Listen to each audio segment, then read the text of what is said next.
The woman here in the white, with the white hair. Do you not feel ashamed when you stand in front of a poster that shows refugees escaping from whatever?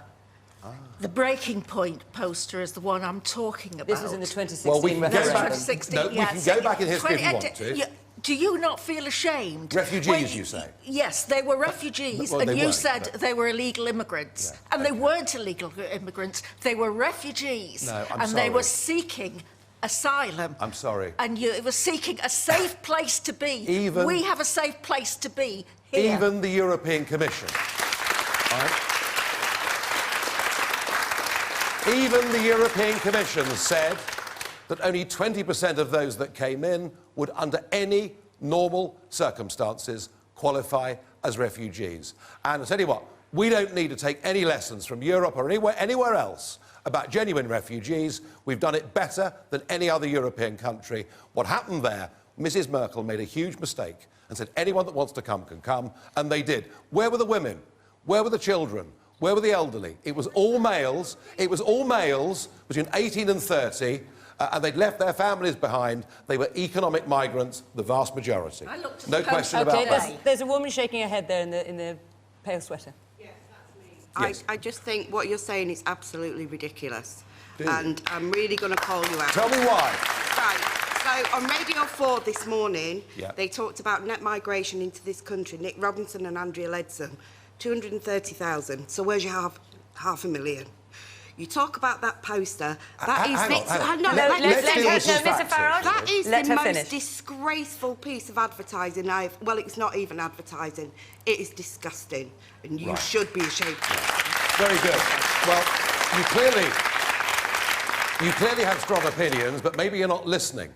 I said that net migration in this country over the last 10 years had been between 250,000 and 333,000. Earlier on, you said 500,000. Earlier on, on this stage, you said 500,000 a year. Well, these are the people you need to persuade. I said population growth was 500,000 a year, something we hadn't planned for, and something the NHS at the moment simply cannot deal with. They are two separate things. And if you want to drag up ancient history, we can. That poster, as you call it, was a photograph. It was a fact. And it was, I think, the biggest political mistake Angela Merkel made in what had been, up until then, her long and distinguished career. Well, maybe the Labour Party do, but who wants us to have total open borders? It doesn't make sense, and it's not what the voting public want. Absolutely not. Woman there in the speckled top.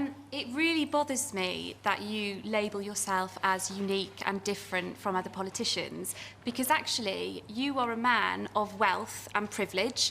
You're a privately educated ex-banker, and in 2009, in 2009, commodity trader. In 2009, you worked in the city. That's the you point. boasted that you had received £2 million in taxpayers' money to support you in your role as MEP, and then in 2014, you wrongly didn't declare over £200,000 worth of gifts that you'd received in your role. Now, with a background like I'm sorry. This is ludicrous. With a background like that, how on earth can you understand what it is like for the 14 million people in this country who are currently living in poverty? And that poverty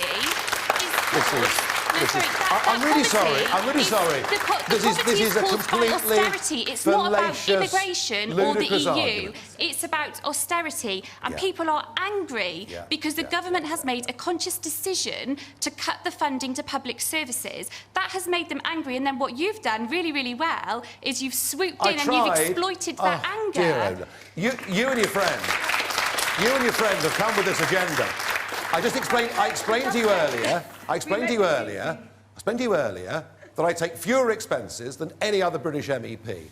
If you want to talk about the cost of MEPs, if you want to talk about the cost, if you want to talk about the cost of MEPs or MPs employing staff, that is where the money goes. But can I just remind you that when it comes to the massive cost of being in the European Union, of having MEPs, I am the turkey that has voted for Christmas ever since I've been there. I've done more to get rid of my job than anyone else you can compare to.